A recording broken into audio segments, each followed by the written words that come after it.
Philip K. Dick, la exégesis y el Continuous Nexus de Tolmarer cuando la ficción no imagina el multiverso, sino que lo recuerda. Hay escritores que cuentan historias y hay escritores que abren grietas. Unos entretienen, otros enseñan.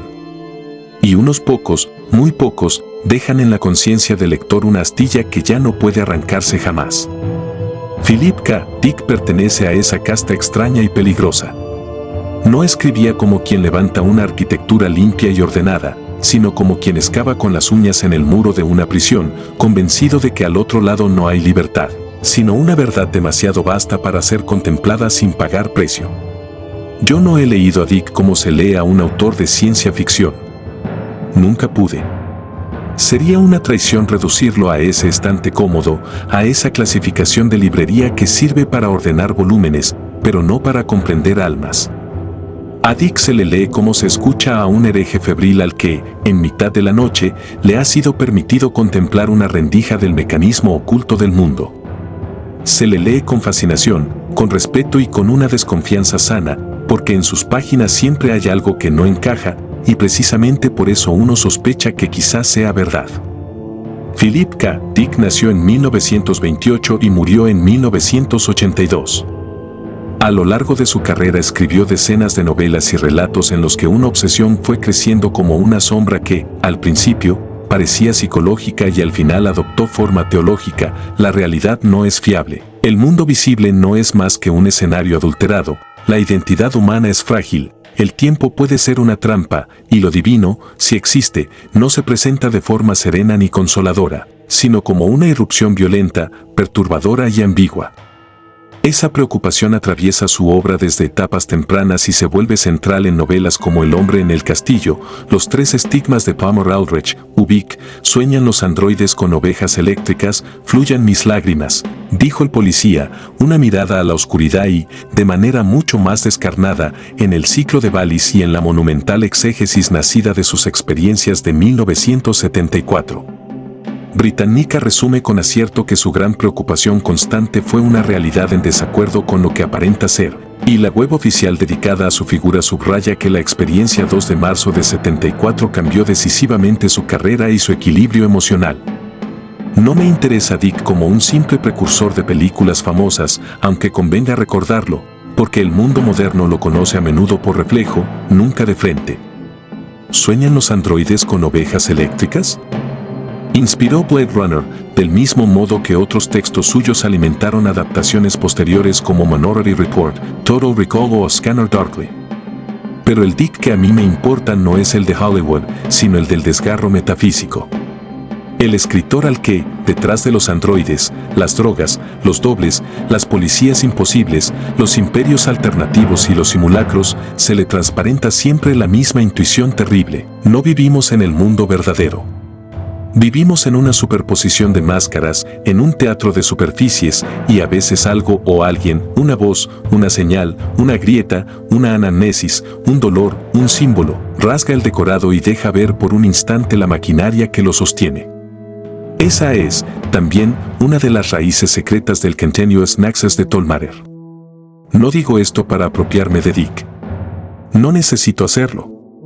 Un universo literario no se legitima invocando maestros, sino levantándose por su propio peso.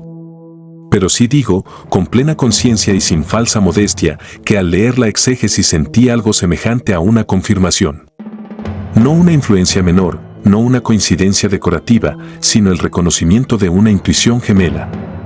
Como si Dick, desde su siglo enfermo, hubiese rozado el borde del mismo abismo que yo he tratado de narrar con otra mitología, otra cadencia y otro edificio de símbolos. Como si su delirio parcialmente iluminado hubiera entrevisto, a su manera, el mismo principio cosmológico que rige el Continuous Nexus de Tolmarer. Las líneas espaciotemporales no son una metáfora literaria, sino la manifestación de una estructura más profunda. El multiverso no es una ocurrencia de entretenimiento, sino la forma visible de una fractura ontológica, y la historia humana, lejos de avanzar en línea recta, es una sucesión de reencarnaciones, ecos, bifurcaciones y convergencias que obedecen a un diseño más antiguo que la memoria. En el video oficial del Continuous Nexus de Tolmarer, yo lo defino de un modo que no admite equívocos. No es un mundo, sino una herida abierta en el tiempo. Allí el multiverso literario se despliega como un futuro grimdark donde la ciencia ficción, la ópera espacial y la fantasía oscura se funden en una gran crónica de imperios, cenizas, linajes, gnosis y decisiones que resuenan siglos después. No es una saga cerrada sobre sí misma, sino una arquitectura mayor en la que cada serie puede leerse de forma independiente, aunque bajo la superficie laten los mismos hilos, los mismos mitos y la misma lógica secreta. La propia presentación de ese corpus insiste en las líneas espaciotemporales desgarradas, las convergencias, los nexos, la fusión de tiempos y la idea de que nada es casual y todo tiene un precio. Eso, precisamente eso, es lo que convierte la lectura de Dick en algo tan importante para quien quiera comprender lo que he intentado hacer con el Continuous Nexus de Tolmarer. No porque Dick lo dijera todo antes. No. Sino porque fue uno de los pocos que sospechó de verdad que la ficción especulativa no debía limitarse a preguntar qué pasaría si inventáramos nuevas máquinas, sino que ocurriría si admitiésemos que ya estamos encerrados en una máquina más antigua que la técnica, una máquina metafísica, una estructura que organiza la percepción, falsea la historia, fragmenta la identidad y separa al hombre de su recuerdo primordial. Yo he dicho en otras ocasiones que la mejor ficción no inventa, recuerda. Lo que llamamos imaginación, en ciertos escritores, no es capacidad para fabricar mentiras hermosas, sino sensibilidad para oír restos de una verdad que ha quedado sepultada bajo capas de cultura, ideología, trauma y tiempo. Philip K. Dick escribía como un hombre asediado por esa memoria imposible. A veces la llamaba revelación. A veces paranoia. A veces información. A veces Valis. A veces Dios. A veces Hebra. Y precisamente ahí reside la grandeza de su exégesis, no es el testimonio limpio de un profeta seguro de sí mismo, sino la lucha agotadora de un hombre que ha recibido una descarga de sentido y que, desde entonces, no puede dejar de preguntarse si ha sido tocado por la divinidad, por un sistema de inteligencia trascendente, por una grieta en el tiempo o por su propia locura. Yo no veo contradicción entre esas posibilidades. Veo un punto intermedio, que era justo el que quería subrayar en este video. La revelación y la locura visionaria no siempre son enemigas. A veces son dos nombres para el mismo incendio contemplado desde lados distintos. El hombre común necesita que lo místico venga con orden, con doctrina, con un catecismo que le permita domesticarlo. Pero lo luminoso auténtico rara vez entra en la vida como una clase magistral. Entra como una herida. Entra rompiendo. Entra sembrando terror y lucidez al mismo tiempo.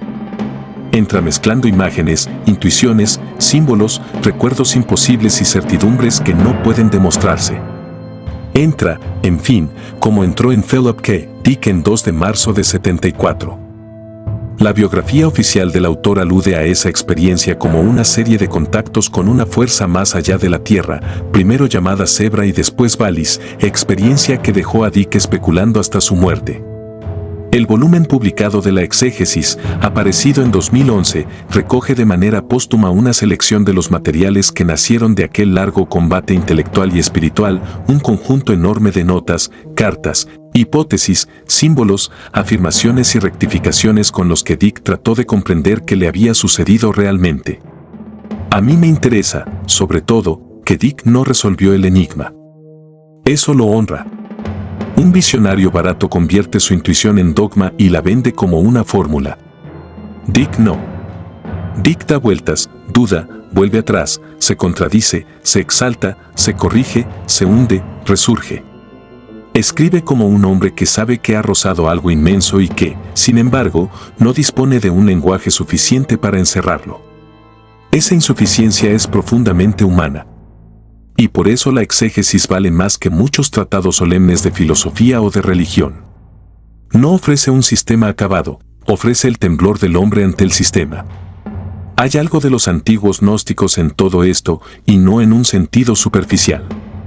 No me refiero solo a que Dick manejara conceptos religiosos, demiúrgicos o salvíficos, sino a algo más profundo, la convicción de que el cosmos visible está adulterado, de que el alma humana vive cautiva en un orden que no es el suyo, de que la historia oficial es una falsificación, de que el tiempo lineal participa del engaño, y de que la salvación no depende tanto de una obediencia exterior como de una anamnesis, de un recuerdo, de un despertar.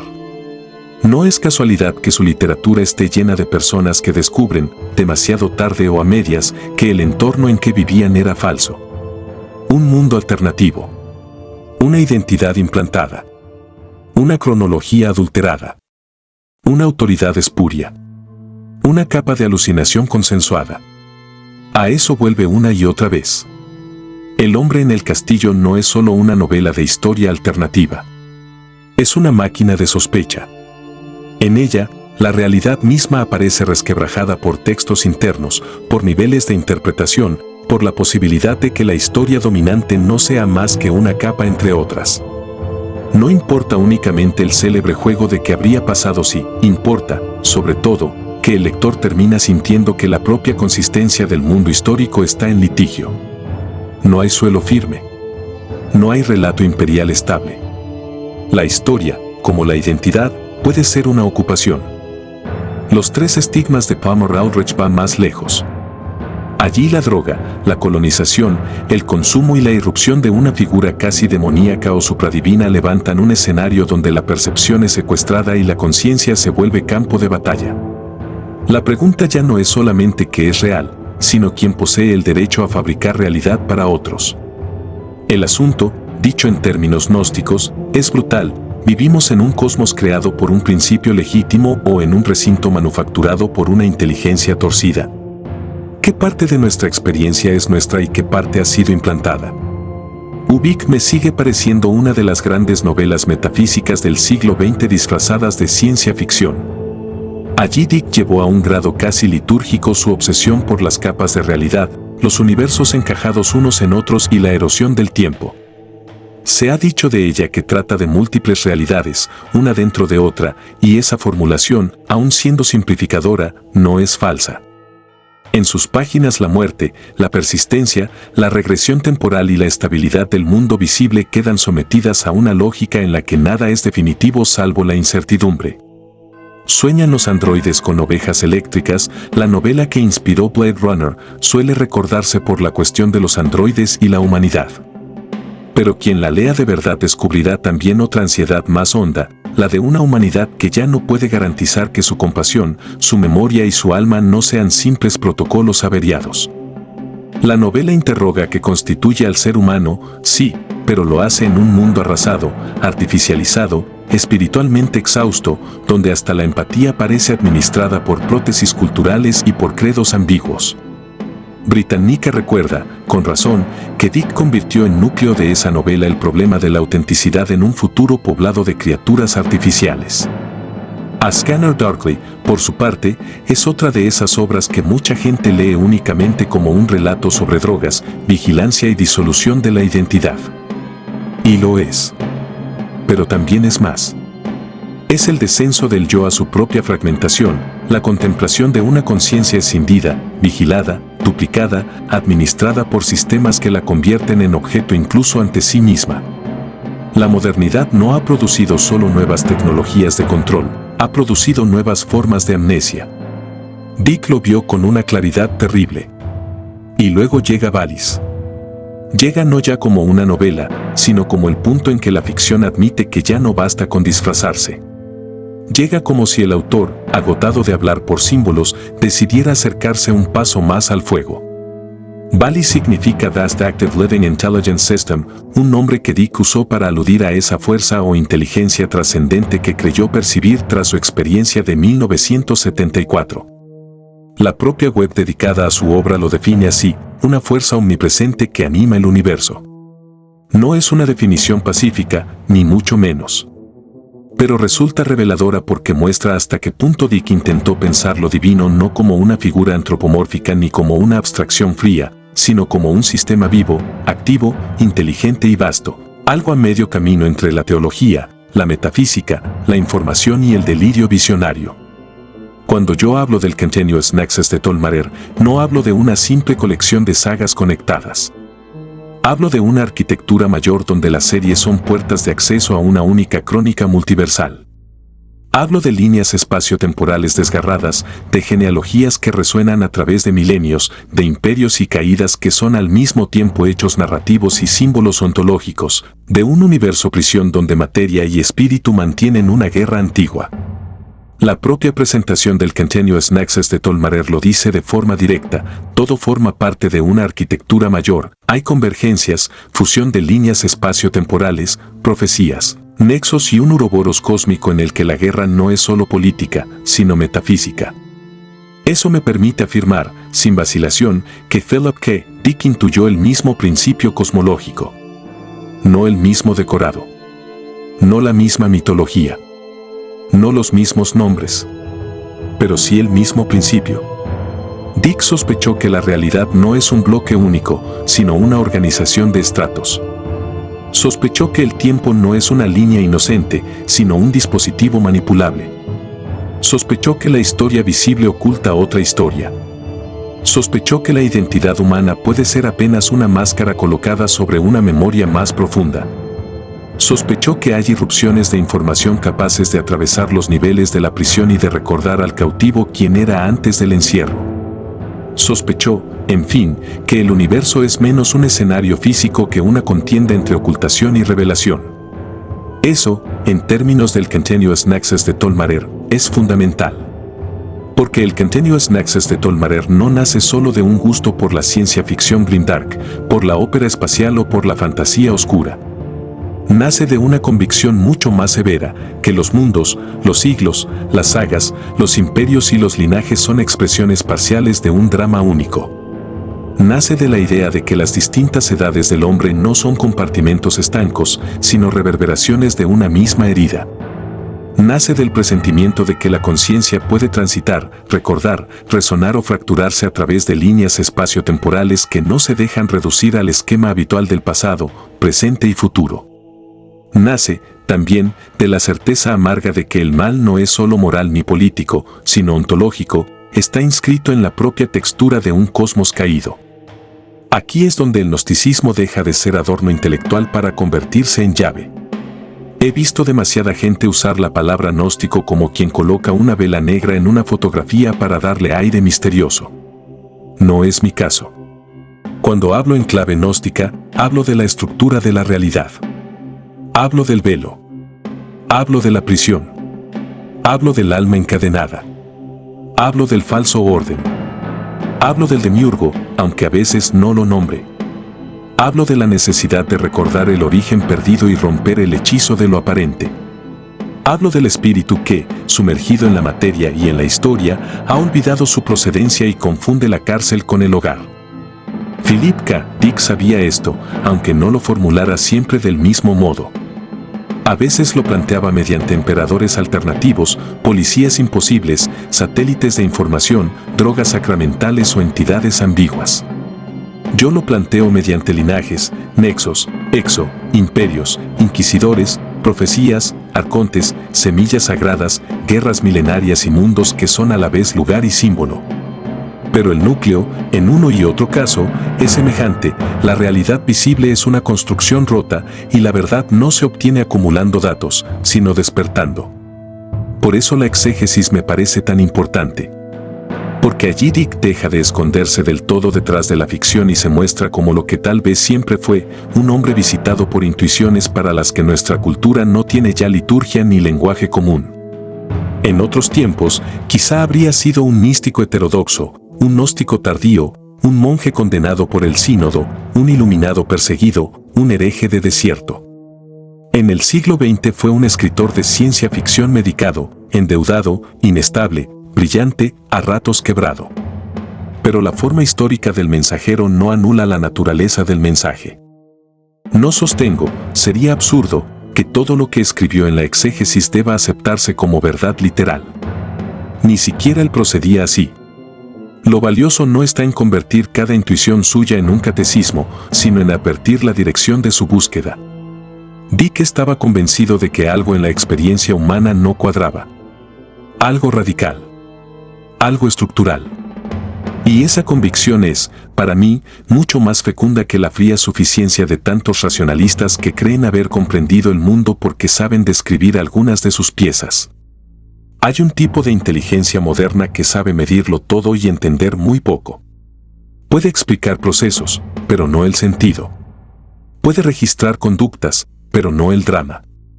Puede hablar de sinapsis, de sesgos, de traumas, de economía, de poder, de medios y de algoritmos, y aún así seguir ciega ante el hecho elemental de que el hombre se siente exiliado. Philip K. Dick no dejó de sentir ese exilio. Por eso su obra sigue viva. Porque habla algo que en el lector reconoce su propia condición de desterrado.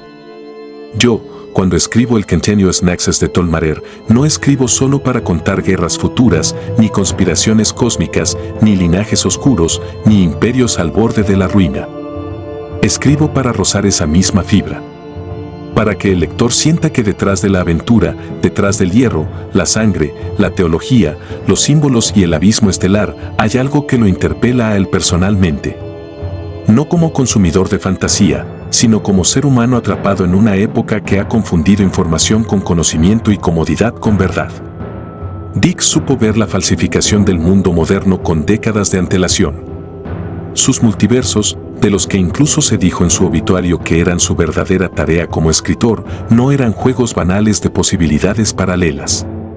Eran herramientas para mostrar que la realidad oficial carece de soberanía absoluta. Cada universo alternativo de Dick es una acusación contra el consenso.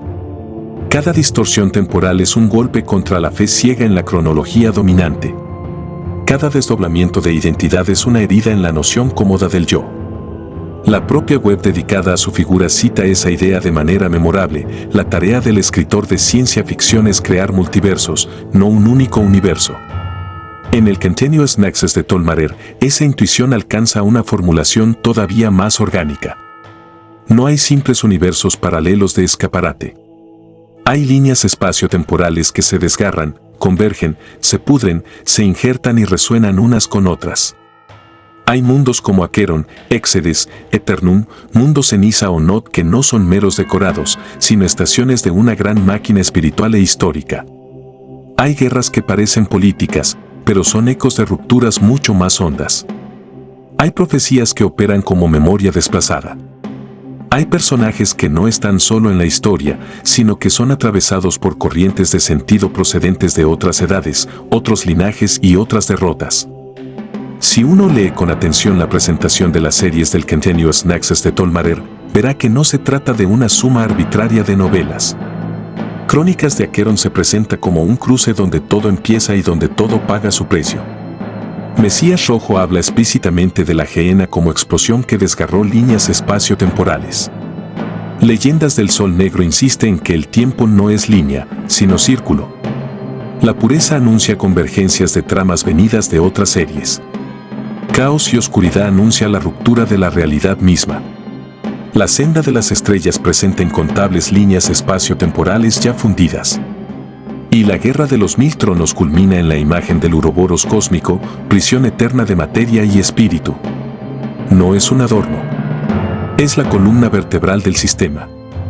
¿Acaso no es eso lo que Dick vislumbró, con otra lengua y en otro mapa? Lo es.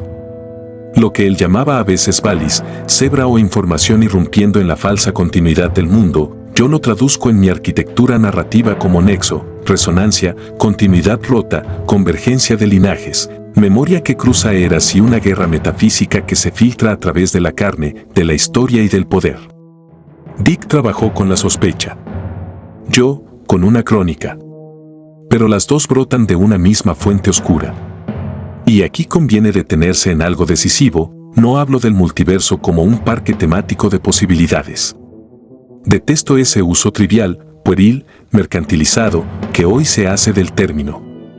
El multiverso, cuando se usa de forma banal, sirve para degradar las decisiones, para abaratar la tragedia y para convertir el misterio en un catálogo de versiones. Eso no me interesa en absoluto. Tampoco era eso lo que importaba a Dick. En él, la multiplicidad de mundos no aliviana el drama, lo intensifica. Porque si hay varias capas de realidad, la pregunta no es qué versión resulta más divertida, sino cuál es la verdadera y quién se ha beneficiado de ocultarla. En el Continuous Nexus de Tolmarer ocurre igual. Las líneas espacio-tiempo y el multiverso no existen para relativizar la historia, sino para volverla todavía más grave. Si una decisión resuena siglos después, si un linaje arrastra culpas a través de edades enteras, si una convergencia temporal puede pudrir un mundo o salvar una estirpe, entonces cada acto posee un peso casi litúrgico. La libertad no desaparece. Se vuelve más terrible. Por eso el tono tenía que ser oscuro.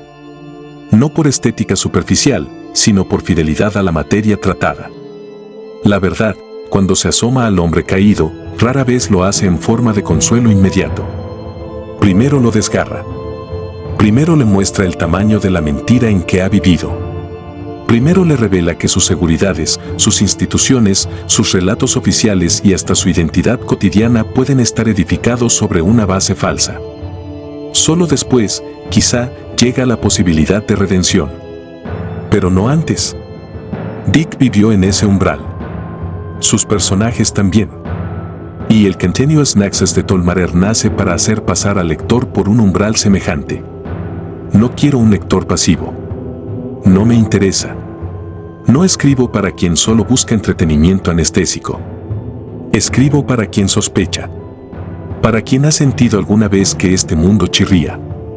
Para quien ha experimentado, aunque sea una sola vez, la impresión de que ciertas imágenes, ciertos sueños, ciertos símbolos, ciertos lugares o ciertas frases no son nuevos, sino recordados. Para quien ha padecido esa intuición casi indecente de que el tiempo lineal es insuficiente para explicar la profundidad de la experiencia humana. Para quien comprende que la épica auténtica no trata solo de vencer enemigos externos, sino de atravesar velos. Dick sabía que el velo existía. Tal vez no pudiera arrancarlo del todo. Tal vez nadie pueda. Pero lo señaló. Lo señaló con la obstinación del herido.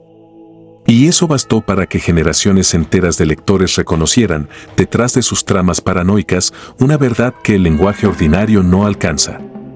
La exégesis, en ese sentido, me importa incluso más que algunas de sus novelas, porque muestra el taller del alma. Allí no vemos solo al narrador ingenioso o al arquitecto de extrañeza, sino al hombre sometido a una pregunta que lo sobrepasa. ¿Y si la realidad histórica es una capa? ¿Y si Roma nunca cayó, como llegó a sugerir en algunas de sus formulaciones más conocidas? ¿Y si el tiempo visible es un programa de ocultación? ¿Y si la revelación consiste en recibir información procedente de un nivel superior de la realidad? ¿Y si Cristo, la inteligencia viva, la memoria sagrada y la estructura del universo no son cosas separadas, sino nombres parciales de una misma irrupción? No hace falta estar de acuerdo con cada respuesta para entender la hondura de la pregunta. Y esa pregunta, repito, es plenamente afín al Continuous Nexus de Tolmarer. Porque el Continuous Nexus de Tolmarer no es solo literatura conectada. Es un dispositivo de anamnesis. Quiero decirlo con claridad. Lo que persigo no es únicamente que el lector disfrute de una saga. Busco algo más antiguo y más peligroso, que recuerde, que sienta, que se vea interpelado por símbolos que operan no solo en el intelecto consciente, sino en estratos más hondos. Que las historias actúen sobre el subconsciente como llaves, como golpes contra un muro interior, como ecos de algo que él ya sabía antes de haberlo olvidado. Ahí es donde entran las referencias a Nimrod de Rosario y a Bellicena Bilba, no como decoración extravagante, sino como parte de un horizonte de lectura donde la literatura puede operar sobre la memoria dormida del espíritu, levantar el velo de Isis y obligar a la conciencia a enfrentarse con su condición de cautiva. Sé que esa afirmación incomodará a muchos. Mejor. La literatura que no incomoda rara vez despierta. Desde luego, no hablo de un despertar infantil, de esos que prometen respuestas fáciles, enemigos de caricatura y una falsa superioridad sobre el resto del mundo. Hablo de un despertar doloroso. De comprender que el alma humana está encadenada, que la historia visible es insuficiente, que el poder administra no solo cuerpos y economías, sino narrativas, símbolos y posibilidades de percepción. Hablo de advertir que hay una guerra por el sentido y que el primer campo de batalla es la conciencia. Philip K. Dick combatió en esa guerra casi sin manual, casi sin protección y casi sin reconocimiento. Por eso, en cierto modo, me parece una figura trágica. No fue el sabio sereno al que acuden discípulos ordenados. Fue el hombre quebrado por la intensidad de lo que entrevió. Y esa fractura lo hace más creíble, no menos. Porque las verdades grandes no se reciben como premios académicos. Se reciben, a menudo, como castigos. Yo no quisiera idealizar su sufrimiento. Sería indecente. Hubo en su vida dolor real, inestabilidad real, excesos reales, dependencia, paranoia y ruina. No hay grandeza automática en eso. Pero tampoco quiero que la vulgar psicologización moderna vacíe de sentido lo esencial. Que un hombre esté herido no significa que todo lo que vea sea falso. A veces, precisamente porque está herido, ve una parte del mundo que los sanos funcionales no toleran mirar. Dick vio una grieta. Y yo sostengo que esa grieta conduce, en la dirección adecuada, al Continuous Nexus de Tollmarer. Conduce a comprender que las novelas no tienen por qué limitarse a reflejar el mundo social o a inventar mundos exóticos. Pueden servir para cartografiar la prisión. Pueden mostrar, a través de linajes, símbolos, viajes, herejías, batallas, imperios y ruinas, cómo se organiza el encierro de la conciencia. Pueden hablar del mal sin rebajarlo a consigna política. Pueden devolver a la ficción especulativa una dignidad religiosa, no en el sentido de propaganda devota, sino en el sentido más alto, como búsqueda del orden oculto que rige lo visible. Eso es lo que he querido hacer con el Continuous Nexus de Tollmarer desde el principio. Y por eso, cuando releo a Dick, no siento la distancia de un simple homenaje, sino la cercanía de una conversación en la noche. Él se asoma desde un borde. Yo, desde otro. Entre ambos, la misma sospecha: el universo no está cerrado, la historia no está resuelta, el tiempo no está sano y el hombre no recuerda quién es. Hay quien preferirá quedarse en la superficie. Está en su derecho.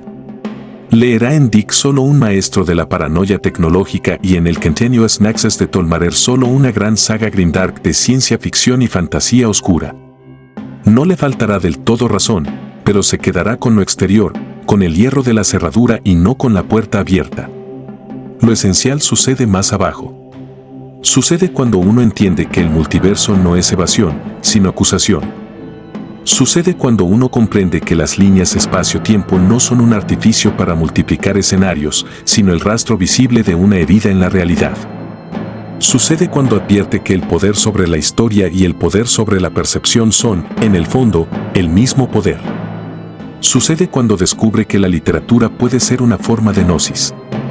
Sucede cuando empieza a leer ya no solo para saber qué pasará con los personajes, sino para reconocer en sí mismo las señales del cautivo. Philip K. Dick llega hasta ese umbral en muchas de sus obras, pero sobre todo en la exégesis. Allí el escritor se vuelve casi un exegeta de su propio desgarro, un escriba torpe y genial de una revelación imposible de cerrar, un hombre que sabe que ha recibido algo, aunque no logre decidir si lo recibido es una verdad trascendente, una intrusión de otro nivel del ser, una enfermedad o todas esas cosas juntas. Ese carácter intermedio, ese filo entre revelación y locura visionaria, es exactamente lo que vuelve su testimonio tan poderoso. Si hubiera estado completamente cuerdo, quizá no habría visto. Si hubiera estado completamente loco, quizá no habría escrito. Su lugar fue el borde. Y en los bordes habitan las mejores revelaciones. Los bordes son el lugar natural del Continuous Nexus de Tollmarer. Acheron es borde. Exedes es borde. Eternum es borde. Mundo ceniza es borde. No desborde. Los personajes que transitan esas series viven siempre en fronteras, entre imperio y ruina, entre fe y corrupción, entre carne y memoria, entre destino y servidumbre, entre humanidad y mutación, entre mundo visible y estructura oculta. Quien solo busque aventuras verá aventuras. Quien esté dispuesto a ir más hondo encontrará otra cosa, una cosmogonía de la cautividad. No escribo esto, por tanto, como un ensayo neutral. Lo escribo como un llamamiento. Si Philip K. Dick ha sido para ti solo el nombre remoto detrás de Blade Runner, lo has leído apenas en sombra. Si lo has leído solo como un autor de ciencia ficción paranoica, tampoco has llegado todavía al núcleo. Su obra, y de forma especial la exégesis, es una puerta incómoda hacia una pregunta mayor: ¿Qué parte de la realidad en la que vives ha sido construida para mantenerte dormido? Y si esa pregunta te inquieta, si algo en ti ha respondido mientras leías estas líneas, entonces debes entrar en el Continuous Nexus de Tolmarer. Debes entrar no como quien compra una saga más para llenar una estantería, sino como quien acepta descender a una arquitectura de símbolos, guerras, linajes y tiempos heridos que opera también sobre su propio subsuelo interior. Debes entrar dispuesto a ver cómo las edades convergen, cómo las líneas espaciotemporales se desgarran, cómo el uroboros de materia y espíritu se cierra sobre los imperios, cómo la memoria lucha por abrirse paso entre profecías, herejías, metales sagrados, inquisidores, exomantes, arcontes y dinastías marcadas por una guerra que no pertenece solo a los hombres. Debes entrar porque el Continuous Nexus de Tolmarer no pretende simplemente contarte el futuro. Pretende recordarte algo del origen. Debes entrar porque toda gran saga auténtica es, en el fondo, una pedagogía del despertar. Debes entrar porque el velo no se aparta solo con conceptos. A veces necesita imágenes, mitos, sangre, ruina, símbolos, amor, pérdida y una épica lo bastante sombría como para tocar el nervio secreto del lector. Debes entrar porque quizá, como sospechó Dick, la información verdadera no siempre llega como doctrina, sino como irradiación, como eco, como intuición que se instala en el subconsciente y trabaja allí, lentamente, hasta romper la costra de la costumbre. Debes entrar porque el espíritu encadenado rara vez despierta con discursos tibios. Debes entrar porque el viejo mundo está saturado de relatos que adormecen y ya va siendo hora de volver a leer historias que hieran. Debes entrar porque hay ficciones que entretienen, sí, pero hay otras que son umbrales. Y el Continuous Nexus de Tolmarer ha sido concebido precisamente para eso. No me avergüenza decirlo. Al contrario. En un tiempo de literatura domesticada, de productos calculados, de imaginación sin riesgo metafísico y de fantasías que no aspiran a otra cosa que a prolongar el consumo, reivindico el derecho de la novela a volver a ser peligrosa. Peligrosa para la pereza mental. Peligrosa para la anestesia espiritual. Peligrosa para la visión plana del hombre y del tiempo. Philip K. Dick fue peligroso en ese sentido. No porque ofreciera una doctrina infalible, sino porque acostumbró al lector a sospechar del decorado. Una vez que uno ha aprendido eso, ya no vuelve a mirar el mundo igual. Ese es también mi propósito. Que quien atraviese Crónicas de Aqueron, Mesías Rojo, Leyendas del Sol Negro, La Pureza, Caos y Oscuridad, La Senda de las Estrellas, Llama y Ceniza o La Guerra de los Mil Tronos no salga exactamente como entró. Que algo haya sido removido. Que alguna certeza se haya resquebrajado. Que algún símbolo haya encontrado en su interior una cavidad preparada desde hace siglos. Que la ficción no termine al cerrar el libro, sino que empiece entonces a obrar en silencio. Dick miró el multiverso como un hombre asediado por la revelación. Yo he querido construirlo como una crónica del cautiverio y del posible recuerdo. Él habló de sistemas vivos de inteligencia, de falsas realidades, de irrupciones de información y de la sospecha de que el tiempo histórico es una máscara. Yo hablo de líneas espacio-tiempo, de nexos, de edades convergentes, de uroboros cósmicos, de imperios teológicos, de linajes sagrados y de una guerra que atraviesa materia y espíritu. Pero en ambos casos late la misma pregunta, ¿y si la ficción más verdadera no fuera la que inventa mundos, sino la que recuerda la prisión? A quien sienta el temblor de esa pregunta, a quien haya leído a Philip K. Dick y perciba que detrás de sus novelas había no solo paranoia, sino una gnosis herida, a quien intuya que la literatura aún puede ser una forma de revelación filosófica y profética, a ese lector lo invito, sin rodeos, a cruzar el umbral. Entra en el Continuous Nexus de Tolmarer. Entra con la cautela con que se entra en un templo en ruinas. Entra con la sospecha con que se abre un manuscrito prohibido. Entra con la sed con que el cautivo mira por primera vez una rendija de luz. Entra sabiendo que no vas a encontrar simple evasión, sino ecos. Entra sabiendo que cada saga es una puerta, pero que detrás de todas ellas hay una sola arquitectura. Entra sabiendo que quizá no leas únicamente una historia, sino una llamada. Entra sabiendo que el velo de Isis no se alza con comodidad. Entra sabiendo que el espíritu, cuando recuerda, sufre.